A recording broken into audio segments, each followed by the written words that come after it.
વર્ષા ઋતુ ચાલી રહી છે ને થોડા સમયમાં જ એ વિદાય લેશે. 17 ઓગસ્ટ 2025 ને દિવસે મઘા નક્ષત્રની શરૂઆત થઈ રહી છે. તો જે લોકો પાસે અનુકૂળતા હોય, જે લોકો પાસે પોસિબલ હોય, તે લોકોને ખાસ હાથ જોડીને વિનંતી કે 17 ઓગસ્ટ 2025 ને દિવસે મઘા નક્ષત્રની શરૂઆત થાય છે, ત્યારે આપણાથી સંભવ હોય તેટલું એ પછીના દિવસોમાં વરસાદી પાણીનો મોટા પ્રમાણમાં સંગ્રહ કરી લઈએ.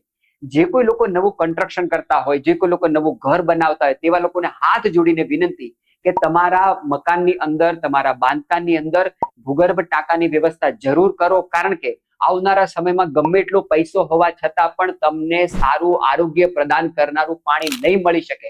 આવનારા સમયમાં તમે જે કંઈ પાણીનું સેવન કરી રહ્યા છો તે પાણીની અંદર એટલા બધા ટોક્સિન, એટલી બધી વિજાતીય દ્રવ્યો, એટલું બધું ઝેર ભળેલું હશે અને આ જ ઝેર આપણા આરોગ્યનું સત્યાનાશ કરશે. આરોગ્યની દ્રષ્ટિએ ઋષિમુનિઓ કહી ગયા છે કે સૌથી ઉત્તમ કોઈ જળ હોય તો એ વરસાદનું જળ છે.